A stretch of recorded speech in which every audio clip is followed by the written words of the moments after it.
I have cheated myself for too long. I have given mere lip service to those who have employed me and begrudged every hour of what I considered was boring toil. Work, to me, was the sorry price I had to pay to exist, because the gods had not seen fit at my birth to place gold in my hands and a crown on my head. What a fool I have been! Now I know that the fruit derived from my labor is the sweetest of all pleasures, and while genius may commence great works, only labor will complete them. My eyes have finally been opened through these scrolls. How much easier my work would be if I put forth as much effort trying to improve the quality of it as I have spent in trying to find excuses for not properly attending it.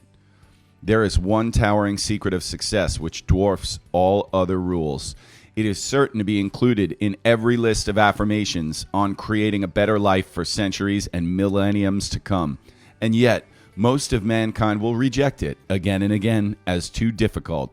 Wealth, passion, fame, and even elusive happiness will be mine eventually if I determine to render more and better service each day than I'm being paid to render. There is another and more powerful way to remember this most difficult law of life. When one is asked to go 1 mile, one should willingly go 2.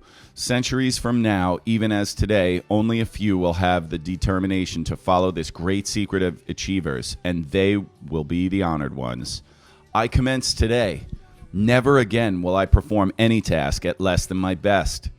Now I know that in order to grow and flourish, I must attend strictly to business and keep a little in advance of the times. Those who reach the top are the ones who are not content with doing only what is required of them. They do more. They go another mile and another. The measurement of their recompense never enters their mind. They know that eventually they will receive their reward. There is but one certain method of achievement of one's goals, and that is through hard labor, both mental and physical. If I am not willing to pay that price for distinction, I should be prepared to resign myself to a future of tears and poverty, while I beat my chest in self-pity over the futility of a life void of smiles and rewards. I no longer feel sorry for myself. I have stepped off that road to nowhere. Never again will I perform any task at less than my best. I am not chained to my work. I am not a slave. Even if I detest the tasks I must perform, I understand that drudgery is as necessary to call out the treasures of my mind so that I can improve my lot as harrowing and planting are to produce results for those tilling the soil. I can grow beyond any task assigned to me now, providing I never forget that I am a child of God born to victory. Whatever my job may be, let me perform it with love, and I will not fail. My share of the work of this day may be limited, but the fact that it is work makes it precious. The world is moved not only by the mighty muscles of our heroes, but also by the aggregate of the tiny pushes of each honest worker.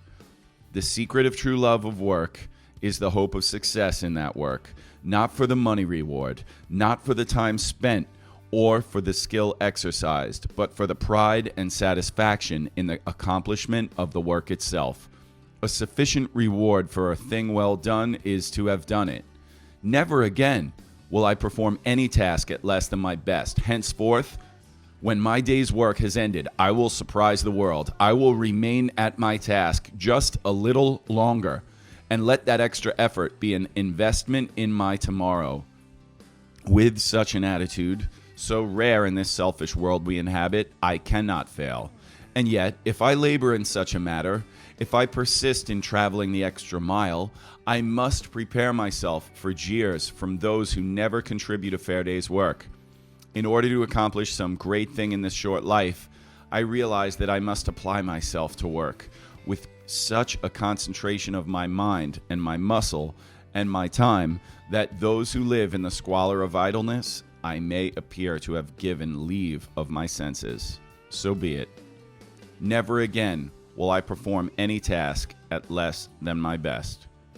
Give me love and work, these two only, and I will be able to live a contented life. I could not long be happy without food or drink or clothes or shelter. But I may have all these things to perfection and still be unhappy. What is the best thing for a river? It is to keep moving. If it stops, it stagnates. The best thing for me is that which keeps my currents flowing. Few people realize how much of their happiness is dependent upon their work, upon the fact that they are kept busy and not left to feed upon themselves. I am nothing without my work. The prime secret of happiness is something to do. Never again will I perform any task at less than my best. Never again will I fail to go the extra mile or render less than my pay deserves. I will do my work henceforth with all the intensity I can put forth. Not just my work and no more, but a little more. That little more, which in time will be worth all the rest. And if I suffer, as I often will, and if I doubt the value of my efforts, as I must on occasions, I will still do